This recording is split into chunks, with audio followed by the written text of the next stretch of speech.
In the summer of 1846, a sealed ledger was placed in the Adams County Courthouse basement in Natchez, Mississippi. The ledger remained there, untouched, for 112 years. When county workers finally opened it during a renovation project in 1958, they found 73 pages of daily records documenting what happened to Margaret Halloway between June 14th and November 9th of 1846. Each entry was written in the same meticulous handwriting, recording weights, behaviors, punishments, and observations. The final entry, dated November 9th, consisted of only 4 words. The treatment is concluded. Margaret Halloway was the 23-year-old daughter of Edmund Halloway, one of the wealthiest plantation owners in Adams County. On June 13th, 1846, Edmund announced to his household staff and several enslaved workers that Margaret required specialized treatment for her condition. He had constructed a treatment facility in the large barn behind the main house. 3 enslaved men would be placed in charge of Margaret's daily regimen under Edmund's direct supervision. The treatment would continue until Margaret showed sufficient improvement. Margaret entered that barn weighing 247 pounds, according to the ledger. She was described as disobedient, gluttonous, and morally compromised. She had refused 4 marriage proposals, spoken disrespectfully to her father on multiple occasions, and was rumored to have romantic feelings for an inappropriate man. Edmund told his neighbors that he had consulted with physicians in New Orleans who recommended rigorous labor therapy as a cure for female hysteria and moral weakness. What actually happened in that barn over the next 5 months was far worse than labor therapy. It was systematic psychological destruction designed to break Margaret's will completely, and the 3 men Edmund placed in charge of his daughter were caught in an impossible situation. They were ordered to treat the plantation owner's daughter like field workers, to push her beyond exhaustion, to show no mercy or kindness. But they were also human beings, watching a woman being destroyed day by day, and eventually they had to make a choice. The story would have remained buried in that courthouse basement except for 3 things. First, the ledger contained details that contradicted the official story Edmund told his neighbors. Second, archaeologists discovered the barn's foundation in 2003 during a historical survey, and what they found in the burned remains raised disturbing questions. And third, descendants of one of the 3 enslaved men kept family records that included testimony about what really happened during those 5 months, testimony that was finally made public in 2007. This is the story they tried to bury. This is what happened to Margaret Halloway in that barn. And this is why everyone who witnessed it either disappeared or took the secret to their graves. Before we dive deeper into this nightmare, I need you to do something for me right now. If this story is already making your skin crawl, if you are the kind of person who wants to know the dark truths that history tried to hide, hit that subscribe button. This channel uncovers the stories they do not teach in schools, the secrets locked away in courthouse basements and forgotten archives. And I want to know where you are listening from. Drop a comment telling me your state or city. Are you from Mississippi? Does your family have connections to Adams County? Have you heard whispers about stories like this in your own community? Let me know. Now, let us go back to Riverbend Plantation in the spring of 1846, when Edmund Halloway was known as the most moral man in Adams County. Edmund Halloway was 51 years old in 1846. He had inherited Riverbend Plantation from his father in 1823, when he was 28 years old. The plantation covered 2,000 acres of rich Mississippi soil along the Mississippi River, about 12 miles north of Natchez. Edmund grew cotton primarily, but also maintained tobacco fields and extensive vegetable gardens. He owned 137 enslaved people, making him one of the larger slaveholders in the county, though not quite among the absolute elite who owned 300 or more. What distinguished Edmund was not the size of his holdings, but his reputation. He was known throughout Adams County as a model Christian gentleman. He attended First Presbyterian Church every Sunday without fail. He taught Bible study classes on Wednesday evenings. He donated generously to the church's missionary fund and to the local orphanage. He had sponsored the construction of a new school building in Natchez, paying for most of the costs himself. When neighbors faced financial difficulties, Edmund was often the one who extended loans on generous terms or helped arrange credit. Edmund had married Sarah Chandler in 1824. Sarah came from a prominent Charleston family and brought a substantial dowry. She was a quiet, religious woman who devoted herself to managing the household and raising their 2 children. Margaret was born in 1823, shortly before Edmund and Sarah married, though this timing was never discussed publicly. A son, Edmund Jr., was born in 1826 but died of fever before his 2nd birthday. Sarah never fully recovered from that loss. She became withdrawn, spending most of her time in her room reading scripture and writing letters to missionaries abroad. Sarah died in 1839 when Margaret was 16. The official cause was fever, but people whispered that Sarah had simply given up, that she had lost her will to live after her son's death, and had gradually faded away. Edmund grieved publicly and appropriately. He wore black for a year. He commissioned a marble monument for Sarah's grave. He spoke movingly at her funeral about her devotion to God and family. No one questioned that Edmund had been a faithful, loving husband. After Sarah's death, Edmund focused his attention on Margaret. She was his only surviving child, his heir, and his greatest disappointment. Margaret had been a difficult child, according to Edmund. She asked too many questions. She read books that were not appropriate for young ladies. She expressed opinions when silence would have been more becoming. As she grew older, these tendencies worsened. By the time she was 20, Margaret was openly challenging Edmund's authority, questioning his decisions, and behaving in ways that scandalized polite society. The weight was part of the problem. Margaret had always been a large girl, but after her mother's death, she gained substantial weight. By 1845, she weighed well over 200 pounds, making her grotesque by the standards of the time. Edmund was horrified and ashamed. How could he find a suitable husband for a daughter who looked like that? What kind of man would accept such a wife? But the weight was not the real issue. The real issue was that Margaret had a mind of her own and refused to pretend otherwise. She had received an excellent education, better than most women of her era, because Edmund had initially wanted her to be accomplished and refined. He had hired tutors in literature, history, French, and music. He had allowed her access to his extensive library. He had encouraged intellectual development because he assumed it would make Margaret a more interesting wife for whatever wealthy man eventually married her. Instead, education had made Margaret dangerous. She had read Mary Wollstonecraft and other writers who argued for women's rights and education. She had studied the abolitionist newspapers that somehow made their way to Mississippi despite being banned. She had formed her own opinions about slavery, about women's roles, about society's structure, and she was not good at hiding those opinions. The first serious incident occurred in 1843 when Margaret was 20. Edmund was hosting a dinner party for several prominent planters and their wives. The conversation turned to the question of slavery's expansion into new territories.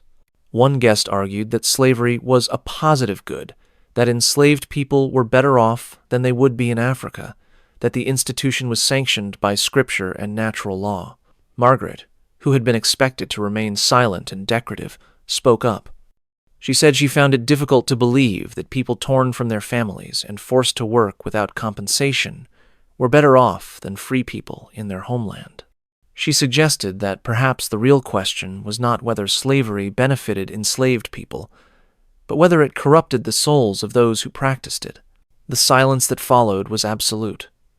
No one contradicted Margaret directly. No one argued with her. They simply stared, shocked that a woman would express such views, especially in mixed company, especially in her father's house. Edmund ended the dinner party shortly after, making excuses about Margaret's health, suggesting she was overtired and not herself. After the guests left, Edmund took Margaret to his study and explained that she had embarrassed him, had potentially damaged his standing in the community and would never speak about such topics again in his house. Margaret apologized, but Edmund knew it was not sincere. She was sorry she had caused a scene, but she was not sorry for her opinions. Over the following months, there were other incidents.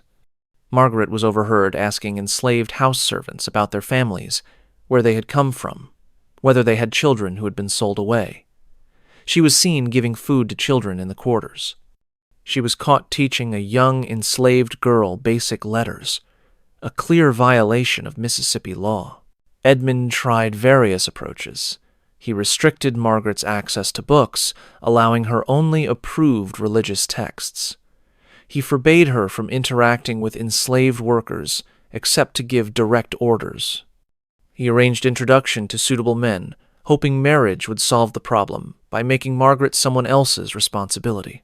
4 men courted Margaret between 1843 and 1845. All 4 eventually proposed. Margaret refused every one of them. Her reasons varied. One man was boring. Another was cruel to his servants. A third had terrible table manners. But the real reason, Edmund suspected, was that Margaret did not want to marry at all.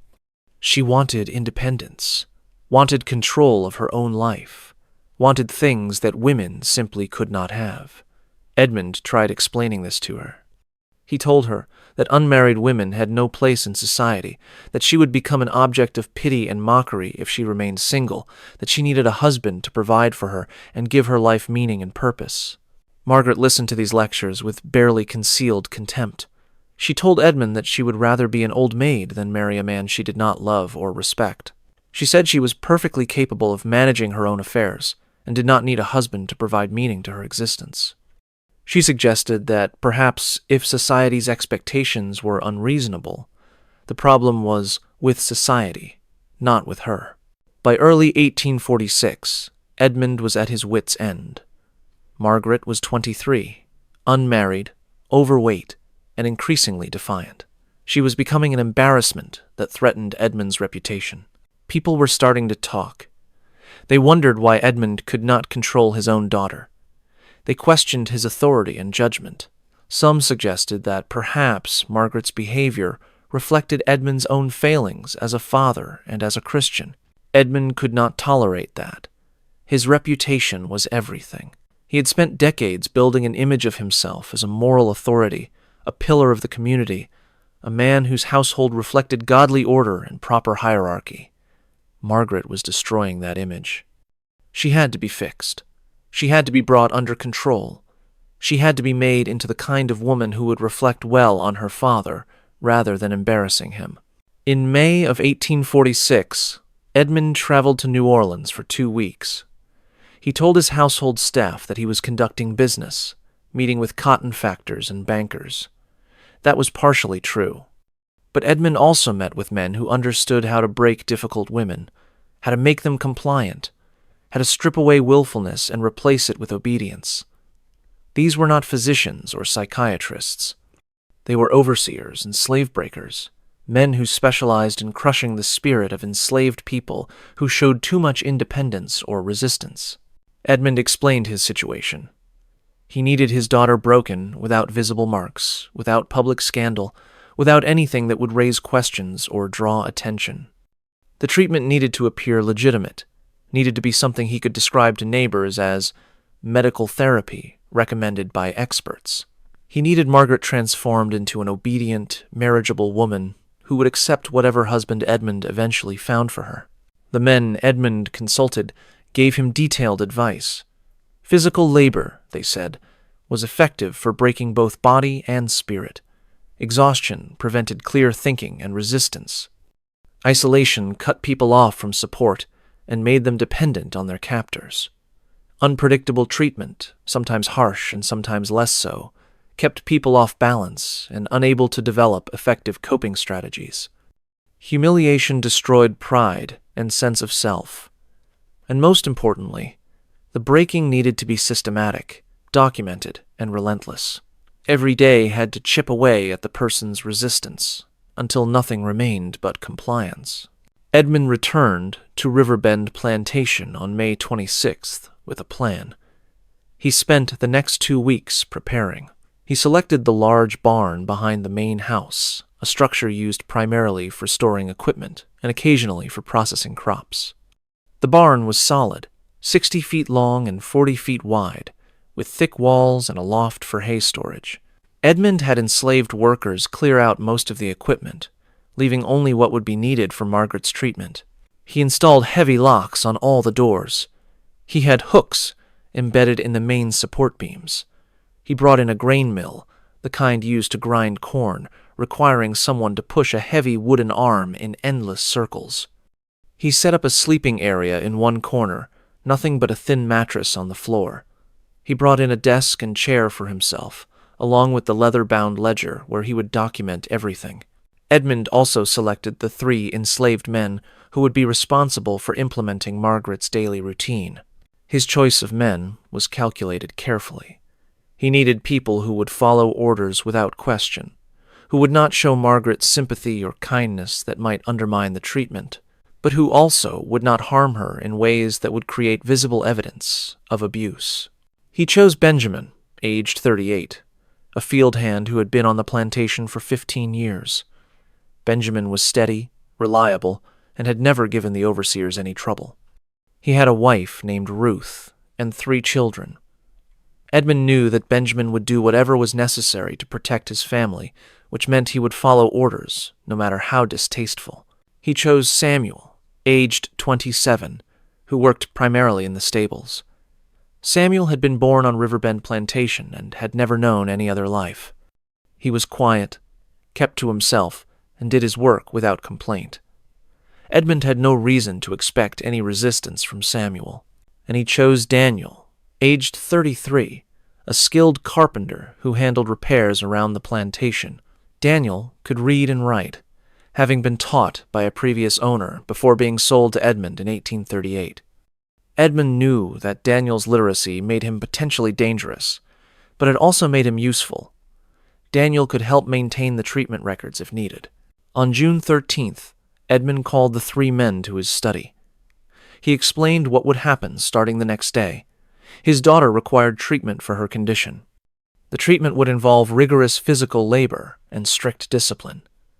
The 3 men would be responsible for supervising Margaret's daily routine. They would ensure she completed all assigned tasks. They would record her behavior, her weight, her compliance, or resistance. They would show her no special consideration due to her status as the master's daughter. In fact, they would treat her exactly as they would treat any new field worker, with the expectation of hard work and absolute obedience. Benjamin asked what would happen if they refused. Edmund's response was immediate and clear. Refusal would result in Benjamin's family being sold separately to different plantations in the Deep South. Ruth would go to one plantation, the children to others. They would never see each other again. Did Benjamin understand? Benjamin understood. Samuel and Daniel received similar explanations about what would happen to people they cared about if they failed to follow Edmund's instructions. The 3 men were trapped. They had no good options. They could refuse and watch their families destroyed, or they could comply and become complicit in whatever Edmund was planning to do to his daughter. It was not really a choice. It was just a different kind of torture, forcing them to inflict suffering on someone else to protect people they loved. That night, Benjamin told his wife Ruth what was going to happen. Ruth was horrified. She begged Benjamin to refuse, to run, to do something other than participate in torturing Edmund's daughter. Benjamin explained that running would accomplish nothing. They would be caught within days. Their children would be sold as punishment, and Margaret would still be subjected to whatever Edmund had planned, only with different men supervising her treatment. At least if Benjamin was there, he could perhaps find small ways to make things less terrible, could ensure Margaret was not hurt worse than necessary. Ruth understood, but she hated it. She hated that this was the calculation enslaved people constantly had to make. Participate in cruelty to protect family, enable evil to prevent worse evil. There were no good choices, only different types of terrible choices. Samuel and Daniel had similar conversations with people they cared about. None of them wanted to do this. All of them felt they had no alternative. On the morning of June 14th, 1846, Edmund brought Margaret to the barn. He had not told her beforehand what was planned. He had simply instructed her to dress in her oldest, plainest clothing and to come with him after breakfast. Margaret followed, confused but not yet alarmed. When they reached the barn and Edmund opened the door, Margaret saw Benjamin, Samuel, and Daniel waiting inside. She saw the grain mill, the sparse sleeping area, the desk where Edmund would sit to document her treatment. Margaret turned to her father. "What is this?" "This is your treatment," Edmund said calmly. "You have proven yourself incapable of governing your own behavior. You have embarrassed me and yourself repeatedly. You have refused every reasonable attempt to help you become the kind of woman you should be. So, I am taking direct action. For the next several months, you will live in this barn. You will work every day under the supervision of these 3 men. You will learn discipline, humility, and obedience. When you have demonstrated sufficient improvement, the treatment will end, and we will discuss your future." Margaret stared at him. "You cannot be serious." "I am entirely serious. You will do exactly as these men instruct. You will complete whatever tasks they assign. You will sleep here, eat here, and work here until I determine that you have changed." Margaret's shock was giving way to anger. "This is insane. You cannot imprison your own daughter and force her to work like a slave." Edmund's expression did not change. "I am your father.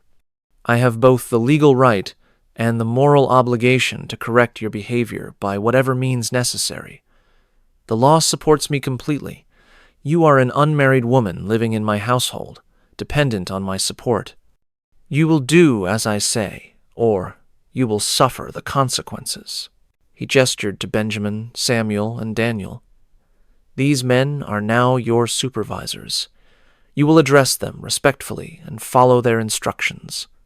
If you refuse, if you resist, if you attempt to leave this barn without my permission, I will make things considerably worse for you. Do you understand?" Margaret looked at the 3 men. They would not meet her eyes. They stood there, silent and miserable, waiting to see what would happen next. Margaret looked back at her father. "I understand that you have gone mad." Edmund nodded as if she had said something reasonable. "You may believe that now. In time, you will see that I am doing this for your own good." He turned to Benjamin. "Begin the treatment." Then he left the barn, locking the door from the outside. For a long moment, no one moved. Margaret stood near the door, breathing hard, trying to process what had just happened. Benjamin, Samuel, and Daniel remained where they were, none of them wanting to be the first to speak or act. Finally, Benjamin cleared his throat. "Miss Margaret," he said quietly, "your father has instructed us to put you to work. We do not want to do this. But, if we do not follow his orders, bad things will happen to people we care about. I am asking you to please cooperate, so this can be as easy as possible for everyone." Margaret turned to look at him. Her initial anger was fading, replaced by dawning horror as she realized this was actually happening, that her father genuinely intended to keep her locked in this barn and force her to work like an enslaved person. She felt dizzy. She felt like the world had tilted sideways and nothing made sense anymore. "What am I supposed to do?" Margaret asked. Daniel gestured to the grain mill. "We need to grind corn. You will work the mill for 4 hours. Then you will have a short rest period. Then you will help Samuel haul water from the well to fill the troughs in the stables. Then you will work the mill again for another 4 hours. Then you will be given food and allowed to sleep." Margaret stared at the grain mill. 4 hours? I have never worked a grain mill in my life." "You will learn," Benjamin said. "It is not complicated. You just push the arm and keep pushing until the time is completed." Margaret wanted to refuse, wanted to scream and fight and demand to be released, but she was trapped. The door was locked. Her father had made it clear he would not relent. And these 3 men were following orders that threatened their families if they failed. There was no one to appeal to, no authority to call on, no escape. So Margaret walked to the grain mill and began to push. The wooden arm was heavier than she expected. It required real force to keep it moving in its circular path. Within minutes, Margaret's arms were aching. Within half an hour, she was exhausted. But she kept pushing, because stopping would mean confronting what was actually happening, and she was not ready to face that yet. Benjamin, Samuel, and Daniel watched in silence. They were supposed to supervise, to make sure she kept working, to document her behavior in the ledger Edmund had provided. But none of them felt good about any of this. They were watching a white woman, the daughter of their owner, being subjected to treatment that mimicked their own daily experience of forced labor and powerlessness. It was disturbing in ways they struggled to articulate. Edmund returned at noon. He brought food for Margaret, a simple meal of cornbread and beans, the same rations enslaved workers received. He watched Margaret for several minutes, noting her exhaustion, her red face, her trembling arms. He opened the ledger and wrote his first entry. June 14th, noon.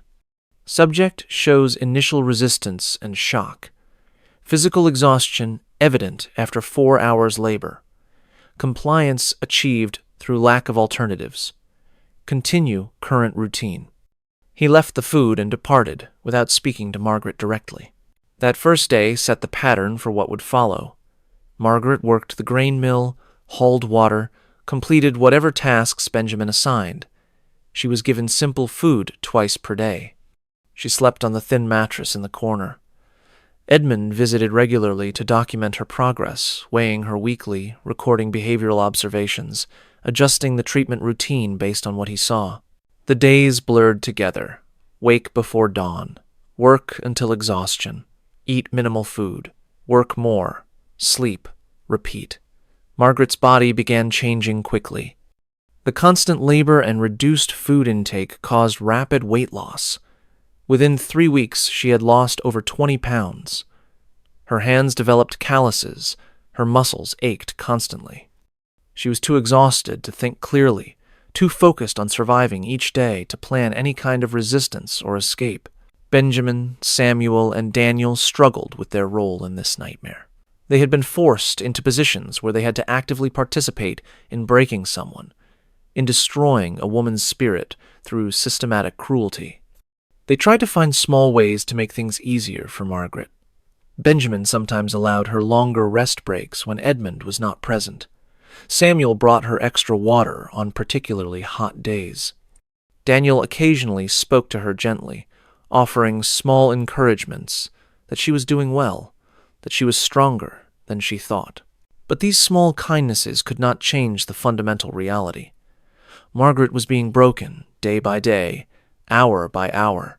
The treatment was working exactly as Edmund intended. By late July, Margaret had stopped expressing anger or defiance. She simply worked when told to work, ate when given food, slept when allowed. She spoke rarely. She cried sometimes at night when she thought no one could hear her. But during the day, she was becoming the obedient, broken thing Edmund wanted her to be. Edmund was pleased with the progress.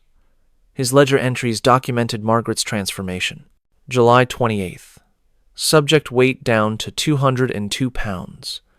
Compliance now automatic. No verbal resistance in past week. Physical condition improved, despite weight loss. Subject appears stronger, more capable of sustained labor. Emotional affect flattened. Continue current routine with slight increase in work requirements to maintain progress. If this story is disturbing you, if you are starting to understand just how calculated and systematic this torture was, I need you to do something. Share this video with someone who needs to hear this. Hit that like button to support content that uncovers these dark historical truths. And tell me in the comments, what do you think should happen to someone like Edmund Halloway? What kind of justice could possibly balance this kind of cruelty? Let me know your thoughts. Now let us continue with what happened in August, when the barn became something even darker than a prison. By August of 1846, Margaret had been in the barn for 7 weeks. She had lost 43 pounds according to Edmund's meticulous records. Her body had changed dramatically, becoming leaner and harder from constant physical labor. But the more significant changes were psychological. The Margaret who had entered the barn in June, defiant and opinionated, was disappearing. In her place was someone quieter, more withdrawn, someone who had learned that resistance accomplished nothing and that survival required absolute compliance. Edmund was satisfied with these changes, but he wanted more. He wanted Margaret completely broken, wanted every trace of her former self erased. So he began introducing new elements to the treatment. Unpredictability was key. Some days Margaret would be worked to exhaustion. Other days, she would be given less work but no explanation for why. Some meals would be adequate. Others would be half portions. Edmund wanted Margaret to never know what to expect, wanted her constantly off balance and unable to develop any sense of control. He also introduced punishments for invented infractions. Margaret would be accused of working too slowly, even when she was not. She would be told she had shown disrespect when she had said nothing at all. These accusations would result in additional work hours, reduced food, or other penalties. The goal was to make Margaret understand that her actions did not matter, that punishment or reward came at Edmund's whim, that she had no agency whatsoever. Benjamin, Samuel, and Daniel were forced to implement these changes. They hated it. The work had been terrible enough when it at least made some kind of sense, when Margaret could understand that completing tasks well would result in rest, that cooperation would lead to better treatment. But this new phase was pure psychological torture. They were required to gaslight Margaret, to accuse her of things she had not done, to punish her for imaginary failures. It was during this phase that something shifted between Margaret and her three supervisors. They began to see each other differently. Margaret had initially viewed Benjamin, Samuel, and Daniel as extensions of her father's will, as enforcers of the torture she was experiencing. But as she watched them implement Edmund's increasingly cruel instructions, as she saw the discomfort and shame in their faces when they had to invent reasons to punish her, she began to understand that they were trapped too. They were forced to hurt her, to protect people they loved.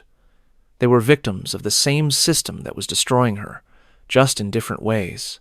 And Benjamin, Samuel, and Daniel began seeing Margaret not as the master's daughter who existed in a completely separate world, but as a fellow human being suffering under cruelty that none of them deserved. Her pain was different from theirs in some ways. She was experiencing temporary imprisonment while they lived in permanent bondage. But pain was still pain. Suffering was still suffering. And watching someone be systematically broken, regardless of who that person was, created a kind of shared experience that crossed the lines society had drawn. The first real conversation happened in mid-August. Edmund had left for the day after weighing Margaret and recording her progress. Margaret was sitting on the floor in the corner where she slept, exhausted after 8 hours at the grain mill. Benjamin was supposed to be watching her, making sure she did not try to escape or do anything Edmund would consider inappropriate. Samuel and Daniel had been sent to complete other tasks. Benjamin sat down on a stool about 10 feet from Margaret. For several minutes, neither spoke. Then Benjamin said quietly, "I am sorry." Margaret looked up at him, surprised. He had never apologized before. None of them had. Sorry for what? For all of this? For what we have to do to you every day? For not finding a way to stop it? Margaret studied his face. Why are you doing it then? Why are you helping him? Benjamin explained about his family, about Edmund's threats, about the impossible choice he had been given. Margaret listened. When he finished, she said, "I understand. I am not angry at you. You are as trapped as I am." That simple statement of understanding changed something. It acknowledged the reality they were all living, that Edmund's cruelty trapped multiple people, that the system of slavery created situations where good people were forced to commit cruelties to survive. Over the following days, more conversations happened. Daniel told Margaret about being taught to read by his previous owner, about how literacy had opened his mind to ideas about justice and freedom, about how knowing those ideas existed but being unable to act on them was its own kind of torture.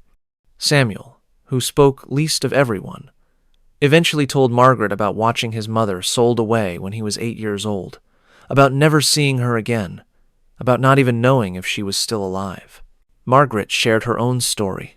She told them about her mother's death, about the suffocating expectations placed on women, about being told her entire life that her only purpose was to marry well and produce children, about being treated as property, to be managed, just like enslaved people were treated as property.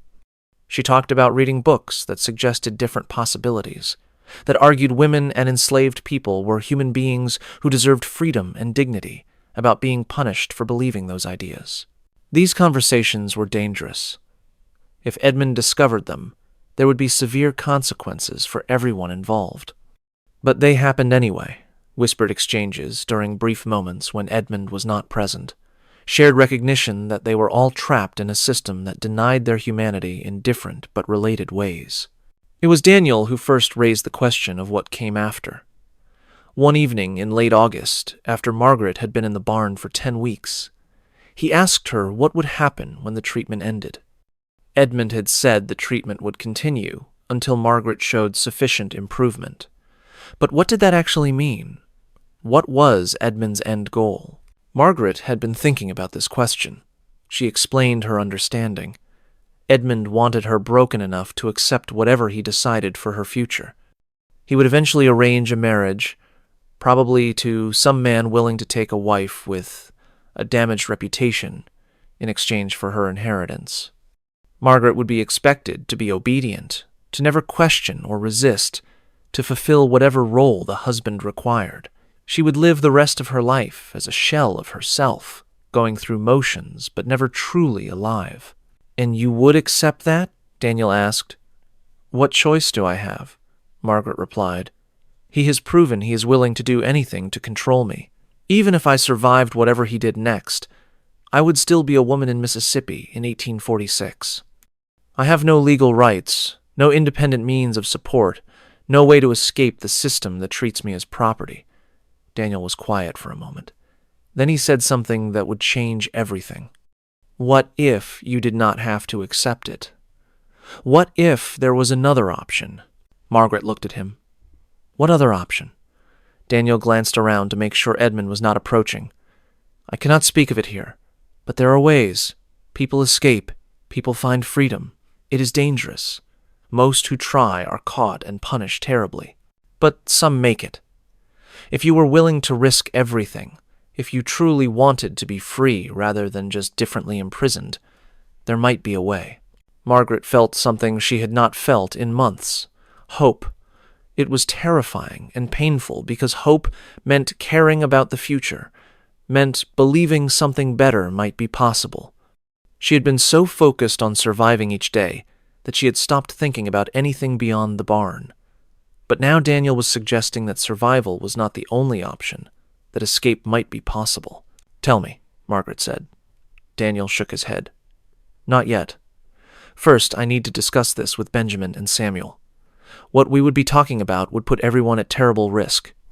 All three of us would need to agree before anything could be planned, and you would need to understand exactly what you would be risking and what would be required."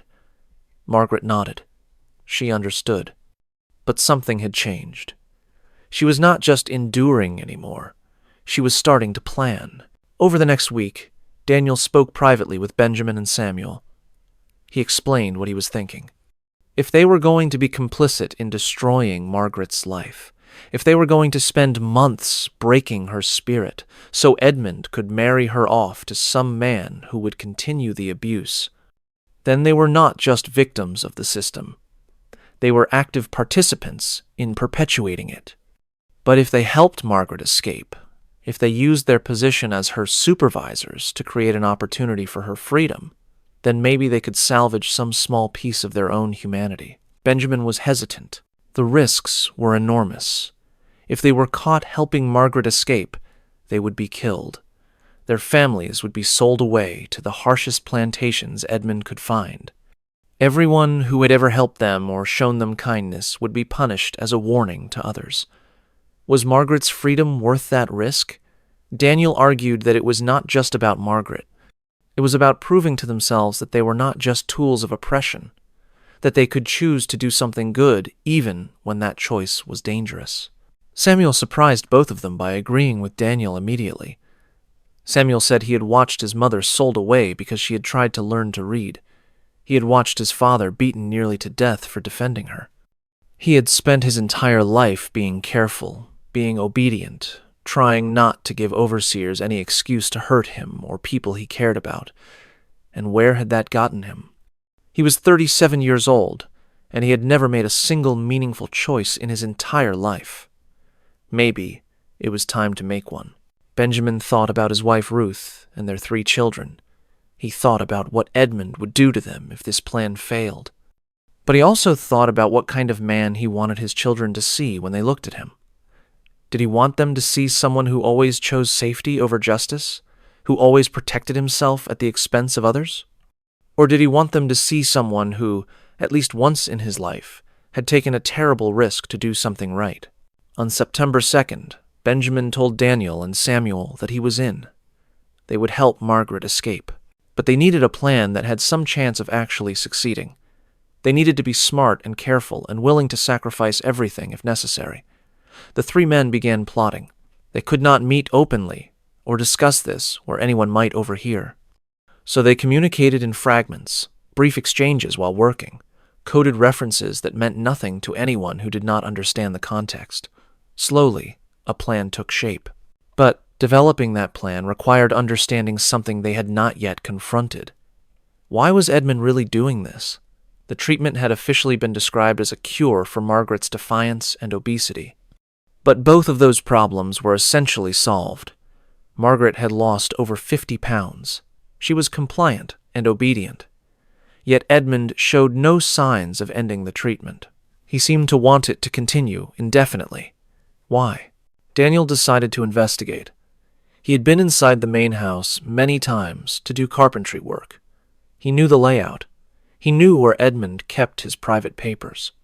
If there was some deeper explanation for what Edmund was doing, some secret agenda beyond just breaking his daughter, evidence might exist in Edmund's study. On September 8th, Daniel was assigned to repair a window frame in the main house. He completed the work quickly, then waited until he heard Edmund leave the house to speak with an overseer about plantation business. Daniel slipped into Edmund's study. He worked fast, knowing he had only minutes before someone might notice his absence. He checked the desk drawers.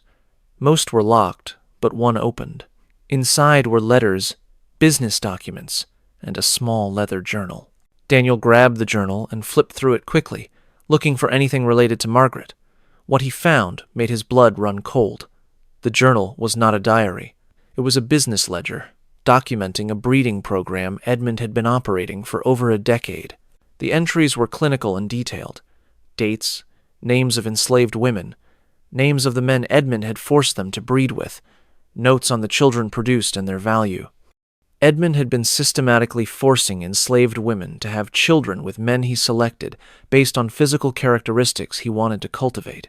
Strength, size, health, and other traits Edmund considered valuable. The children born from these forced pairings were being raised to be particularly valuable laborers or to be sold at premium prices to other plantations looking for strong workers. But the most disturbing section was near the end. Edmund had written about the declining productivity of his breeding program. Several of the women who had been his most reliable breeders were now too old to have more children. He needed new women to replace them, young and healthy women who could produce strong children for the next 15 years. But purchasing new women was expensive and uncertain. You could not know for sure what you were getting until the woman had already produced several children, and by then you had invested years and substantial money. Edmund had written about considering a different approach. What if he bred his own daughter? Margaret came from good stock. His family had been in America for generations. Strong and healthy people who lived long lives. Sarah's family was equally robust. Margaret herself, despite her obesity, was physically healthy. If she were paired with strong enslaved men, the children she produced would likely be valuable. And because Margaret was his daughter, Edmund would have complete control over her and her offspring. The problem was that Margaret would never cooperate willingly. She would refuse. She would resist. She would probably try to kill him if he attempted to force her. So Edmund needed to break her first. Needed to destroy her will completely. The barn treatment was not about making Margaret marriageable. It was about making her compliant enough to accept being used as breeding stock. Edmund had never intended to end the treatment at all. He intended to keep Margaret imprisoned indefinitely, using her to produce children who would be legally enslaved because their fathers were enslaved. Children Edmund could sell or use as he wished. Daniel felt physically sick reading this. Edmund was not just cruel. He was monstrous. He had built an entire business around forcing people to breed like animals, and now he was planning to do the same thing to his own daughter. Daniel carefully returned the journal to exactly where he had found it, then left the study and went back to his assigned work. That evening, he told Benjamin and Samuel what he had discovered. They were horrified, but not entirely surprised. They had known men who operated breeding programs. It was common enough among larger plantations. But targeting your own daughter was something else entirely. Margaret needed to know. That night, after Edmund had left the barn, Daniel told her what he had found. He explained about the journal, about the breeding program, about Edmund's actual plan for her future. Margaret listened in silence, her face draining of color. When Daniel finished, Margaret said only 4 words. "We leave tomorrow night." The plan they had been developing over the previous week was not complete. There were gaps, uncertainties, things that could go wrong, but none of that mattered anymore. Margaret could not stay in that barn another week knowing what Edmund intended. They would attempt escape immediately and either succeed or die trying. That night, Benjamin went home and told Ruth what was going to happen. He explained that he would be helping Margaret escape the next evening, that the plan was dangerous and might fail, that if it did fail, Ruth should take the children and run if she got any warning at all. Ruth held him and cried, but did not try to talk him out of it. She understood why this mattered. She understood that some things were worth dying for. Samuel and Daniel made their own preparations. They gathered supplies, small amounts of food that would not be missed, a knife, a length of rope. They identified the route they would take once they got Margaret out of the barn, north to the Mississippi River, then upriver, toward free territory. It would take weeks. They would be pursued. The odds of success were poor, but it was possible, and possibility was enough. September 9th began like every other day. Margaret worked the grain mill. Edmund visited at mid-morning to weigh her and document her progress. She had now lost 61 pounds. Edmund was pleased. He wrote in his treatment ledger that Margaret's physical transformation was nearly complete. Soon he would begin the next phase of her treatment, introducing her to her new purpose. He did not elaborate in the ledger about what that purpose was. He did not need to. He would never show this ledger to anyone. Edmund left at noon. Benjamin, Samuel, and Daniel went through their usual routine of supervising Margaret's work. Nothing about their behavior suggested anything unusual was planned. They had to be careful. The barn had windows.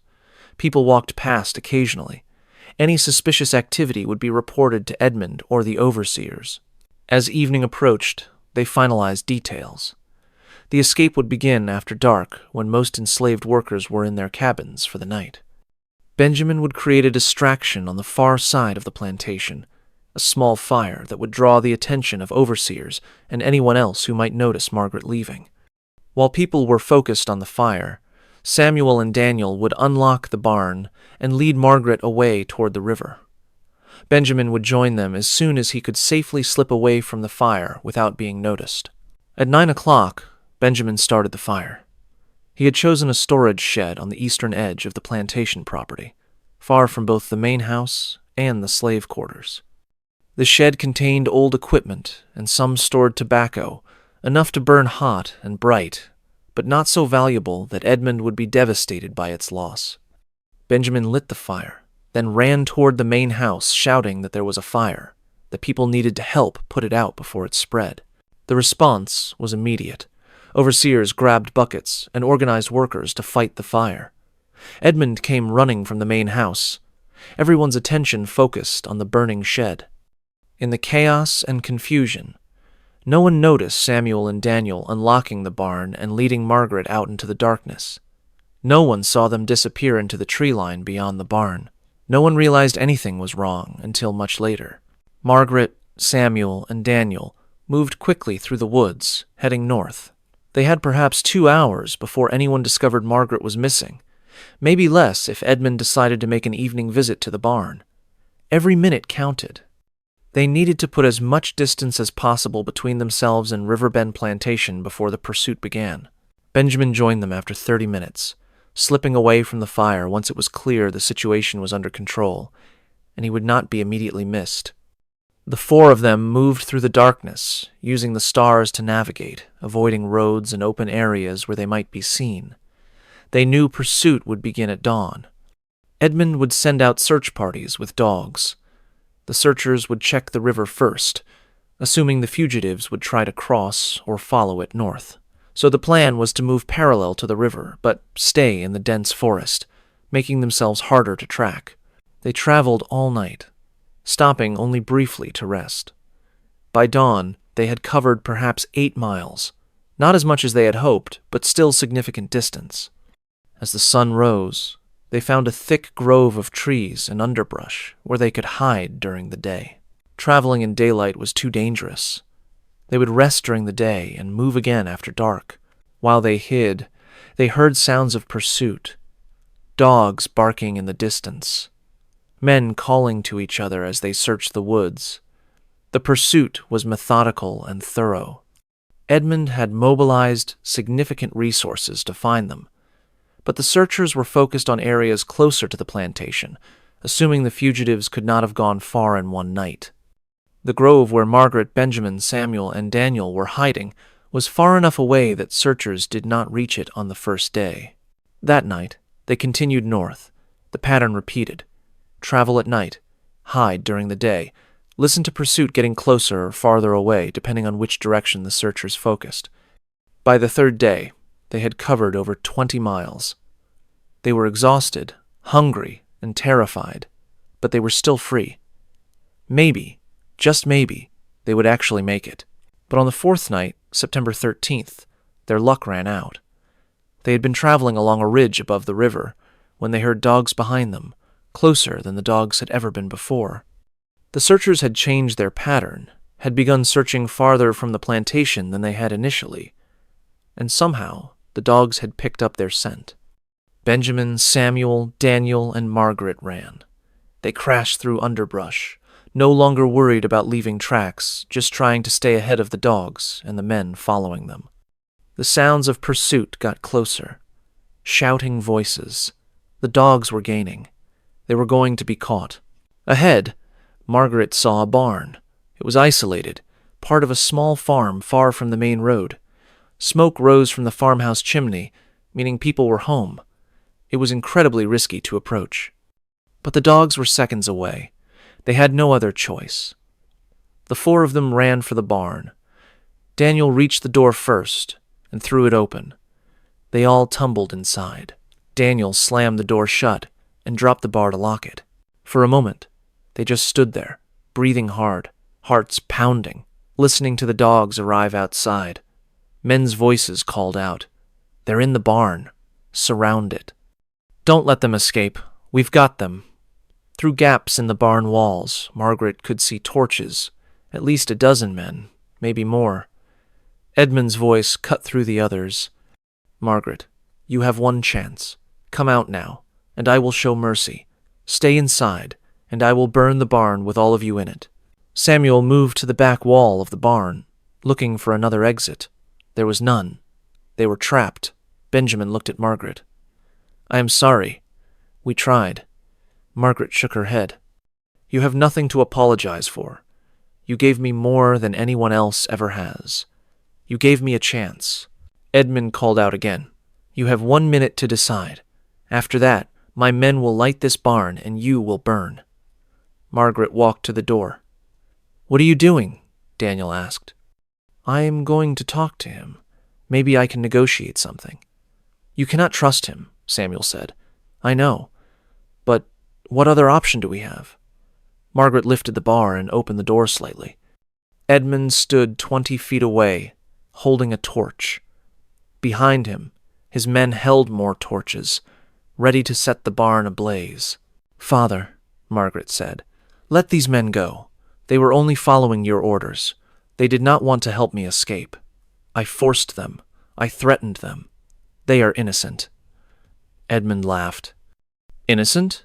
They helped you run away. They destroyed property. They will face appropriate punishment, as will you. Now come out of that barn, all of you." Margaret felt Daniel, Samuel, and Benjamin behind her. She could hear their breathing. She thought about the past 4 months, about everything they had endured together, about the conversations that had made her understand she was not alone, that suffering created connections across the lines society drew to separate people. She thought about what would happen if she obeyed. Edmund would take her back to the barn. The treatment would continue, but now it would be worse. He would implement his breeding plan. She would spend the rest of her life trapped in that nightmare, and Benjamin, Samuel, and Daniel would be killed or sold away to plantations where they would work until they died. That was what obedience meant. That was the result of staying in the cage. Margaret made a decision. She stepped out of the barn and walked toward her father. Edmund smiled, thinking she was surrendering. Instead, Margaret grabbed the torch from his hand and ran back toward the barn. Edmund shouted. Men lunged to stop her, but Margaret was already inside, already dropping the torch onto the dry hay scattered across the barn floor. The fire caught immediately. Flames raced across the hay, up the walls toward the roof. Margaret dropped the bar back into place, locking the door from inside. Edmund and his men pounded on the door, trying to break it down. But the door was solid, and the bar was strong. By the time they broke through, it would be too late. Margaret turned to face Benjamin, Samuel, and Daniel. Smoke was already filling the barn. They had minutes at most. "Why did you do that?" Benjamin asked, his voice stunned. "Because this way, we choose. We are not hunted down and tortured. We are not separated and sold. We die together, on our terms, denying him what he wanted. It is not victory, but it is not surrender either." Samuel coughed, smoke irritating his lungs. He nodded slowly. "I understand." Daniel looked at Margaret, then at the other 2 men. He reached out and took Margaret's hand. Then he took Samuel's hand. Benjamin completed the circle, taking Daniel's free hand and Margaret's free hand. They stood there in the center of the burning barn, connected, while flames rose around them and smoke filled the air, and Edmund screamed orders outside. "This is not the end I wanted," Margaret said quietly. "But it is the end I choose, and I am grateful I do not face it alone." The 4 of them stood together as the barn burned. They died from smoke inhalation before the flames reached them, dying together rather than separately, connected rather than isolated, choosing their end rather than accepting what others would have done to them. Edmund and his men eventually broke through the door, but it was too late. They pulled 4 bodies from the smoking ruins. Edmund stared at his daughter's burned corpse, feeling something he did not entirely understand. Was it grief? Rage? Shame? He could not identify it. He had been so certain he was right, so certain he was helping Margaret, correcting her, saving her from herself.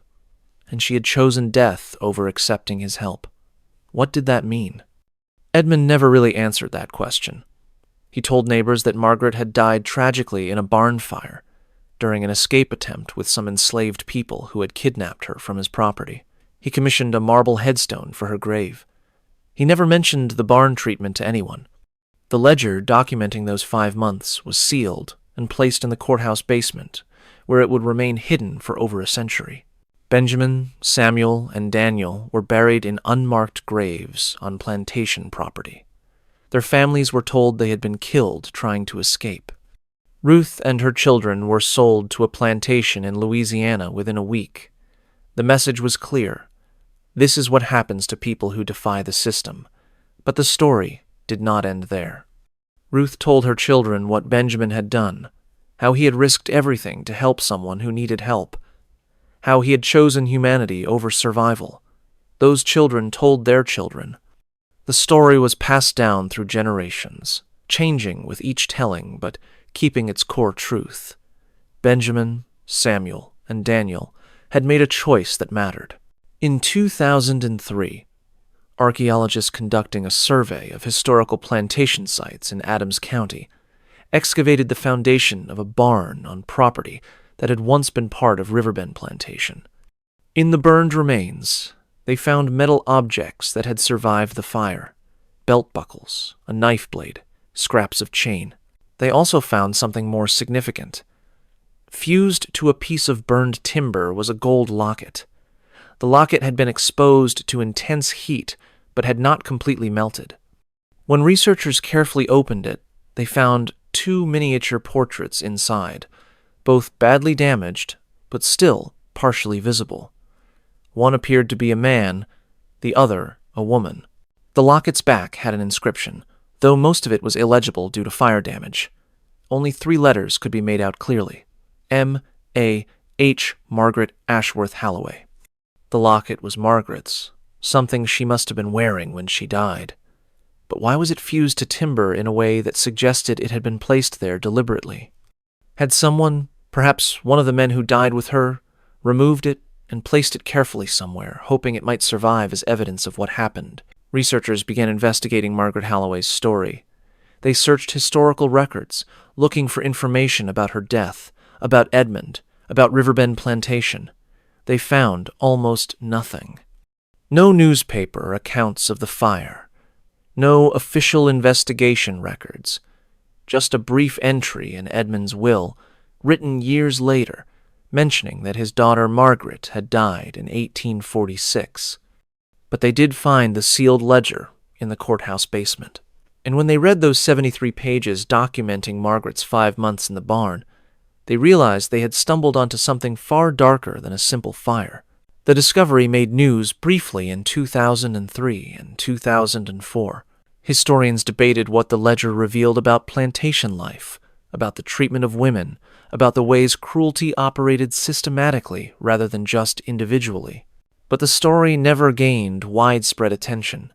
It was too disturbing, too uncomfortable, too challenging to narratives people preferred to tell about history. Then, in 2007, a man named William Fletcher contacted the Adams County Historical Society. Fletcher was a descendant of Samuel, one of the 3 men who died in the barn with Margaret. He had family documents, letters, and testimonies passed down through generations that provided additional details about what happened in 1846.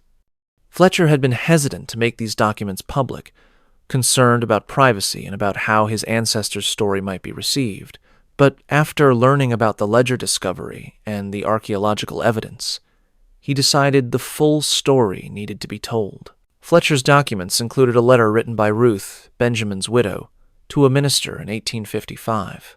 In the letter, Ruth described what Benjamin had told her the night before the escape attempt. She explained about Margaret's treatment, about Edmund's breeding program, about the decision Benjamin, Samuel, and Daniel had made to help Margaret escape, even knowing it would likely cost them their lives. Ruth's letter also included details about Margaret's death that had been passed through the network of enslaved people at Riverbend and neighboring plantations, people who had been present the night of the fire, who had watched it happen, who knew the truth even if they could never speak it publicly. According to these accounts, Margaret had not accidentally started the fire. She had deliberately set it, choosing to die on her own terms rather than be recaptured and subjected to worse horrors. And the 3 men had agreed with her choice, had stood with her in those final moments, creating a death that was tragic but also defiant, that denied Edmund the victory he had sought. This version of events aligned with the physical evidence. The barn door had been barred from inside. The fire had started in multiple locations simultaneously, not spreading gradually from a single point as an accidental fire would. Someone had intentionally set the barn ablaze and locked everyone inside. The Historical Society compiled all the evidence into a report published in 2008. The report was thorough and well documented, but it reached a limited audience. Most people never heard about Margaret Holloway or the barn at Riverbend Plantation. The story remained obscure, known mainly to historians who specialized in this particular dark corner of American history. In 2016, a historical marker was placed near the site where the barn had stood. The marker's text was carefully worded, describing what happened in clinical language that avoided the most disturbing details. It said that Margaret Holloway and 3 enslaved men died in a barn fire in 1846 during an attempted escape from Riverbend Plantation. It noted that sealed records discovered in 1958 revealed Margaret had been subjected to forced labor treatment by her father. It mentioned the gold locket and the archaeological evidence. But it did not go into detail about Edmund's breeding program or about the calculated psychological torture documented in the ledger. Some truths, it seemed, were still too disturbing to present fully to the general public. Edmund Holloway continued operating Riverbend Plantation until his death in 1862. He never remarried after Sarah died. He never had other children after Margaret. His will left the plantation to a nephew who sold it shortly after Edmund's death. The property changed hands multiple times over the following decades. By the early 20th century, the main house had been demolished and the land divided into smaller farms. Nothing visible remained of Riverbend Plantation except some old foundation stones and the family cemetery where Edmund and Sarah were buried. Margaret's grave was there too, with its marble headstone bearing her name and dates and the inscription, "Beloved Daughter." Some descendants of enslaved people from Riverbend still live in Adams County. They know the stories passed down through their families. They know what Edmund did, what Benjamin and Samuel and Daniel did, what Margaret chose in those final moments in the burning barn. For them, the story is not obscure history. It is family history, part of their understanding of who they are and where they came from. The barn's location is on private property now. The current owners know about the historical marker, but do not particularly want people visiting the site. There is nothing to see anyway. Just a field where soybeans grow. Unremarkable land that gives no indication of what happened there in 1846. But the story persists. Not in mainstream histories or popular accounts, but in academic papers and family narratives and conversations among people who study the darkest aspects of how American society was built. This mystery shows us that cruelty operates systematically, not just individually. Edmund did not suddenly decide to torture his daughter. He implemented a carefully planned program of psychological destruction based on methods he learned from men who specialized in breaking enslaved people. The barn treatment was not an aberration. It was the logical extension of a system built on the premise that some people could be treated as property, that power justified any action, that compliance could be forced through calculated cruelty. It also shows us that resistance takes many forms. Margaret could have obeyed, could have accepted the treatment, could have emerged broken and compliant as Edmund intended. Instead, she chose connection with the men who were trapped alongside her. She chose to see them as human beings, rather than as tools of her father's oppression. And ultimately, she chose to die free rather than live enslaved, even though freedom in that moment meant death. Benjamin, Samuel, and Daniel made similar choices. They could have simply followed orders, could have told themselves they were just doing what they had to do to survive. Instead, they chose to help someone who needed help, even when helping meant risking everything they had. They chose humanity over survival. And in those final moments, in the burning barn, they chose solidarity, standing together rather than dying separately. These were not perfect choices. They were not heroic in any conventional sense. They did not save lives, or change the system, or create lasting justice. 4 people died in that barn, and the system that created the horror continued for another generation, until the Civil War finally ended slavery in Mississippi. But within the context of impossible situations and limited options, Margaret, Benjamin, Samuel, and Daniel made choices that affirmed their humanity and denied their oppressors total victory. That is worth remembering. What do you think of this story? Was Margaret's final choice an act of courage or despair? Did Benjamin, Samuel, and Daniel do the right thing, helping her escape, knowing the risks to their families? How should we remember people who made impossible choices in situations where every option led to suffering? Leave your comment below and share your thoughts about this disturbing chapter in Mississippi history. If you found this deep dive into America's darkest secrets valuable, subscribe to this channel and hit that notification bell so you never miss our investigations into the stories that history tried to bury.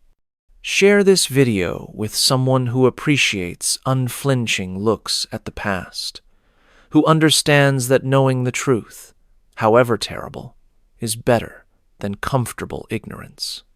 And remember, these stories are not just about the past. They are about understanding how systems of oppression operate, how cruelty becomes normalized, and how ordinary people find ways to resist even when resistance seems impossible. The choices made in that barn in 1846 still echo in the choices we face today. See you in the next video.